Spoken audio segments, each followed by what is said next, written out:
Inflation isn't going down, people are just getting poorer. Inflation isn't really going down. That's what many people quietly feel, even when headlines say otherwise. You see the reports claiming that inflation is cooling, that prices are stabilizing, that the worst is behind us.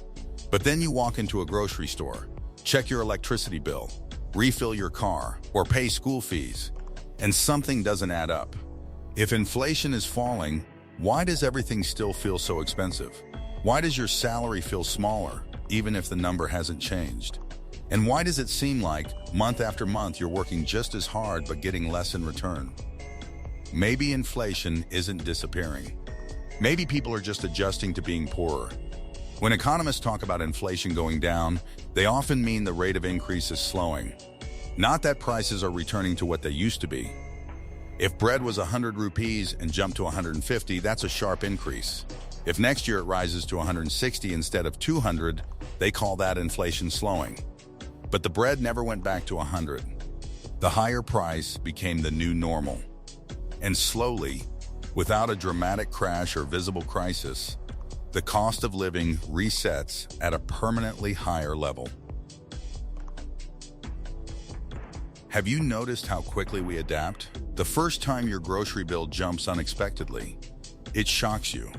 You complain, you analyze, you promise to cut back, but after a few months, you stop reacting. You switch brands, you buy less meat, you stretch the oil, you skip small luxuries. The outrage fades, not because things improved, but because you adjusted. The system didn't correct itself. You did. And that adjustment has a cost. It shows up in smaller portions, in canceled subscriptions, in postponed medical checkups, in fewer outings with friends.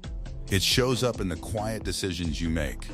Decisions you never had to think about 5 years ago. Do I really need this? Can I delay that? Is it worth it? These questions become constant companions. Inflation statistics may suggest stability, but your lifestyle tells another story. Is it possible that the narrative of inflation is under control hides a deeper shift? What if prices remain high, wages don't keep up, and instead of fixing the gap, society simply lowers its expectations? Think about salaries. For many workers, raises are small and infrequent.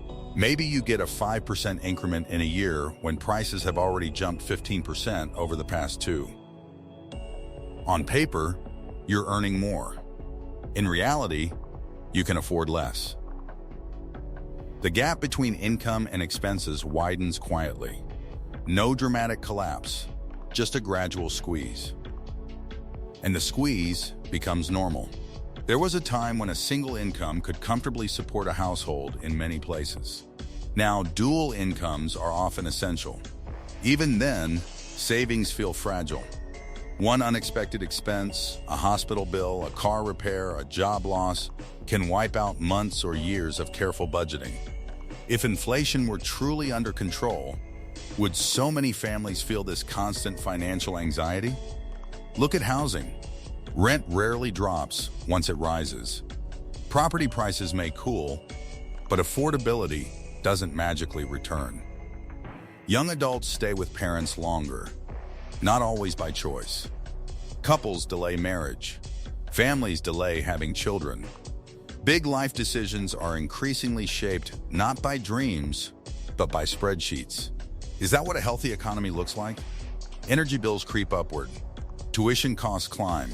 Healthcare becomes more expensive every year. Each individual increase might seem manageable, but combined, they form a heavy weight pressing on households. You feel it not in one dramatic moment, but in the background of every decision. Perhaps the most dangerous part isn't high prices, it's normalization. When people accept a lower standard of living as inevitable, the urgency to fix the underlying issues fades. Conversations shift from, "Why is this happening?" to "How can I survive this?" Survival replaces progress. And then there's the psychological toll. Constant financial pressure changes behavior. It changes how people interact. When money is tight, patience runs thin. Stress levels rise. Arguments increase. Mental health suffers. You might not connect your anxiety directly to inflation, But what if the root lies in that persistent sense of falling behind? Have you noticed how often people say, it's like money has no value anymore? That statement isn't about currency in a technical sense. It's about effort.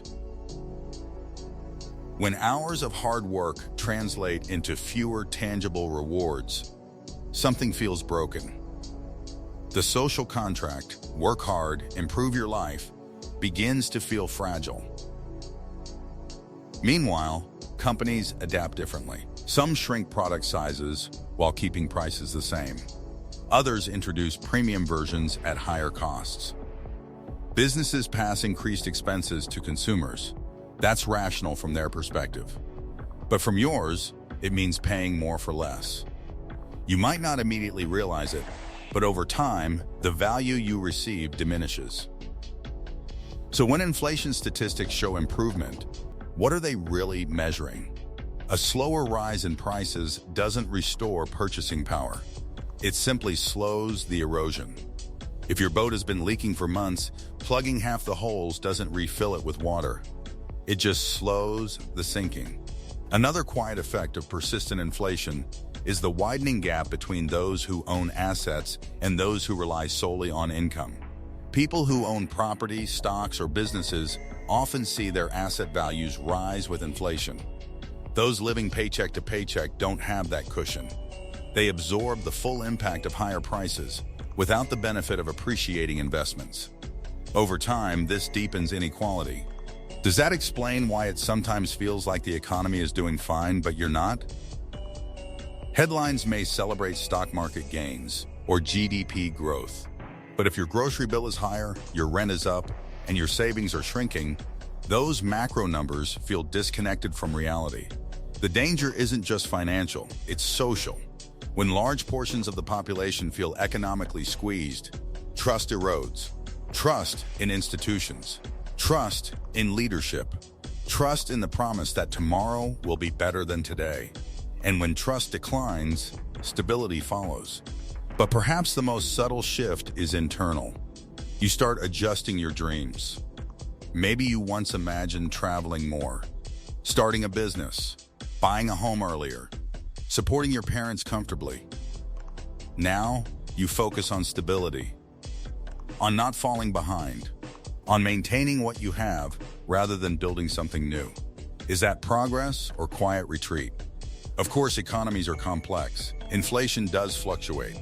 Policymakers raise interest rates to cool demand. Supply chains recover. Global events stabilize. Over time, the pace of price increases can slow. But slowing the speed of a car doesn't mean it's reversing. Prices that have risen rarely fall back significantly. They plateau at a higher level. And so, the burden shifts to individuals. You cut discretionary spending. And when people adjust long enough, they don't always call it inflation anymore. They call it life. Thanks for watching. Don't forget to like and subscribe to our YouTube channel.